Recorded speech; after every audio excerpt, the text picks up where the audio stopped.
చిత్తూరులోని ప్రభుత్వ బాలుర సాంఘిక సంక్షేమ వసతి గృహం శిథిలావస్థకు చేరుకుందని, దీనివల్ల తాము ఇబ్బంది పడుతున్నామని విద్యార్థులు తెలిపారు.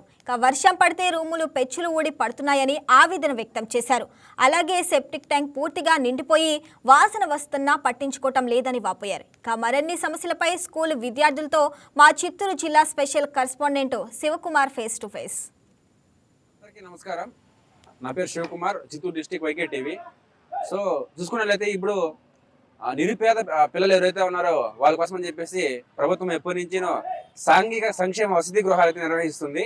మరి ఈ వసతి గృహాలకు సంబంధించి పూర్తి స్థాయిలో పిల్లలకి వాళ్ళ ఇల్లును మర్చిపోయేలాగా ఇక్కడ వసతులన్నీ ఉన్నాయా లేదా, అదేవిధంగా ప్రభుత్వం నుంచి వచ్చే ప్రతి ఒక్క పిల్లలకు సంబంధించినటువంటి వాళ్ళకి అందుతున్నాయా లేదనే విషయం పైన ఈరోజు చూసుకోవడానికి మనము చిత్తూరు జిల్లాలోని వసతి గృహంకి అయితే రావడం జరిగింది. మరి ఈ వసతి గృహంలో మొత్తం ఎంతమంది పిల్లలు ఉన్నారు, ప్రభుత్వం నుంచి వాళ్ళకి ఎటువంటి సౌకర్యాలు అందుతున్నాయి, అదేవిధంగా వాళ్ళ ఇల్లుని మర్చిపోయేసి ఇక్కడ వాళ్ళ ఇల్లులాగే ఈ వసతి గృహంలో ఉంటున్నారా లేదా, వారికి ఏమైనా ఇబ్బందులు ఉన్నాయని చెప్పేసి మనం వాళ్ళ మాటలో తెలుసుకున్నాం. సో అదే కాకుండా ప్రభుత్వం నుంచి ఖచ్చితంగా ఎవరైతే పేద పిల్లలు ఉన్నారో వాళ్ళకి పూర్తి స్థాయిలో విద్యను అందించాలనే ఉద్దేశంతో వాళ్ళ చదువుకి సంబంధించినటువంటి ఏర్పాట్లన్నీ కూడా ఈ వసతి గృహాల్లో ఏర్పాటు చేయడం జరిగింది. మరి అవన్నీ కూడా పిల్లలకి అందుతున్నాయని చెప్పేసి మనం వాళ్ళ మాటలో తెలుసుకున్నాం. రండి. Rules and regulations, everything it is good, sir. And in around our hostel, DC hostel, more gullies, sir. From dining hall back and dining hall also more gullies, sir. Food will be in Thursday. Complete your order? Yes, sir. Okay. Once I'm completed. After any result? Okay. Tell me what is the difference between your home and hostel? In our home as very your home is comfortable. Yes, sir. You are not comfortable?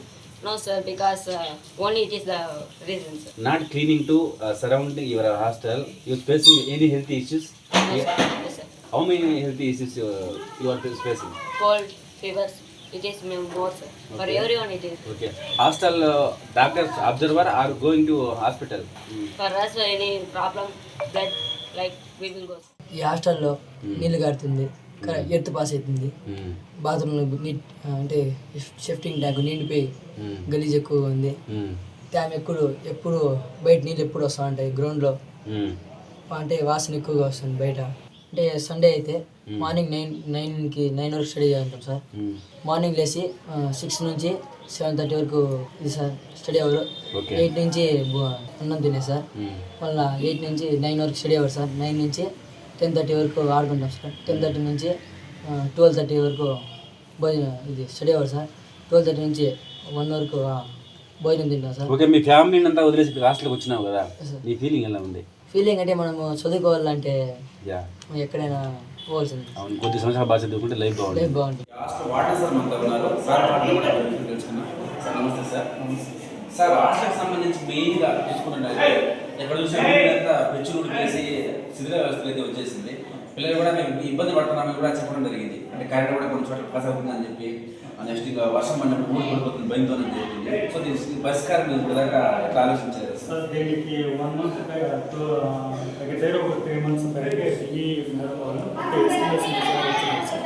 ఈ building మొత్తమే డ్యామేజ్లో నుంచి demolish చేసి కొత్త building కట్టాలనేసి proposal అయితే పంపించారు sir.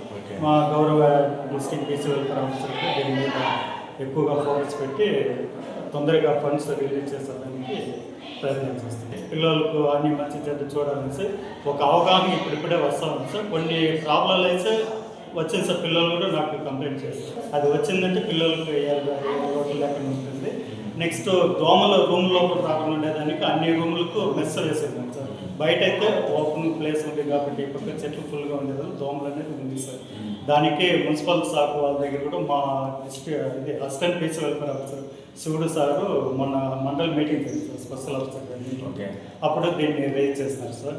దానికి municipal దగ్గర fogging చేయించాలనేసి చెప్పిండారు sir. అది ఫాగింగ్ చేస్తే కొంతవరకు దోమలు మనం నివారించడానికి సార్. ఇప్పుడు మామూలు టైంలో వాళ్ళు స్కూల్కి వెళ్తున్నారు. ఈ హాలిడేస్ టైంలో వాళ్ళతో కూర్చోపెట్టి వాళ్ళకి మంచి చెడ్డ ఏమి ఎట్లా చేస్తారు, మీ ఆంబిషన్ ఏమి ఇట్లా కూర్చోపెట్టి పిల్లలతో కొంచెం సేపు మాట్లాడుకునే అవకాశం ఉంది సార్. స్కూల్ హాలిడేస్లో అయితే వాళ్ళతో పిల్లలతో ఫుల్ఫిల్గా మాట్లాడుకునే అవకాశం ఉంది. ఈరోజు కూడా పిల్లలు కిచెన్ గార్డెనింగ్ కానీ చేస్తారు, అదన్నీ మాట్లాడినాము, పిల్లలకి ఎంకరేజ్ చేస్తున్నాము. ఈ కూరగాయలు పండిందంటే మన హాస్టల్కే వస్తుంది, ఇది యూరియా అనేది లేకుండా మనం న్యాచురల్గా పండిస్తాం కాబట్టి బాగానే ఉంటుంది అనేసి వాళ్ళకు మోటివేషన్ చేయడం జరిగింది.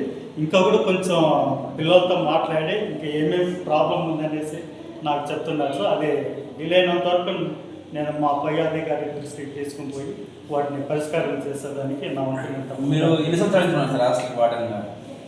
ఇక్కడ కాదు సార్, మొత్తం ఓవరాల్గా అన్ని చోట్ల నేను వచ్చి ఒక 12 years అవుతుంది. 12 years.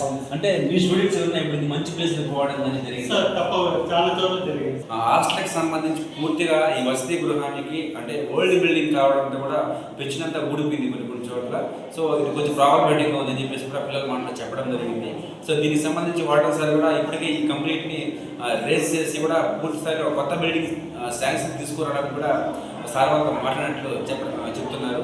మరి ఏదేమైనా కానీ ఆ పిల్లలకు సంబంధించి పూర్తి స్థాయిలో అన్ని విధాలా వాళ్ళ ఫ్యామిలీని మర్చిపోయేలాగా మేము చూసుకుంటామని చెప్పేసి చెప్తున్నారు. ఆ వీడియో జర్నలిస్ట్ సీనుతో Shivakumar, YK TV, Chittoor district. That's all for now. Keep watching YK news. ఇది తెలుగు వారి గుండె చప్పుడు.